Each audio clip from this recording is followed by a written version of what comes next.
Les habitants de la région nazérienne ont-ils jamais été consultés sur la mise en place, à terme, de 80 000 tonnes d'éoliennes en face de leurs côtes, dont 5 tonnes se disperseront chaque année par aérosolisation en micro-composés très polluants?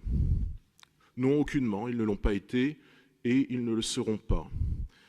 Ils n'ont pas été consultés parce que cette idée même de la consultation des populations sur les projets industriels semble inconcevable pour le président Macron, semble inconcevable pour un État assumant une politique énergétique finalement assez restrictive, puisque appuyée dogmatiquement sur l'expansion de l'éolien, alors qu'il faudrait, selon nous, consolider nos piliers, le nucléaire par le grand carénage des centrales, l'hydroélectricité par la renationalisation des barrages, et développer au milieu du siècle ce nouveau pilier d'avenir que sera l'hydrogène.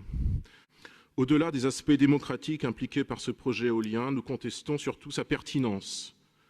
Nous émettons les réserves que vous savez sur l'éolien. Énergie polluante par son usage de terres rares, difficilement recyclable et son couplage avec des centrales. Énergie écocide par les perturbations qu'elle occasionne sur les bancs de poissons, sur la faune aviaire, sur les animaux de bétail et jusqu'aux hommes. Énergie intermittente au rendement nécessairement aléatoire. Enfin, énergie s'appuyant sur des installations géantes, d'où une faible acceptabilité sociale, notamment s'agissant de l'éolien terrestre. C'est naturellement moins vrai pour l'éolien maritime, mais c'est particulièrement vrai pour l'éolien terrestre. Et la Loire-Atlantique est concernée au premier chef.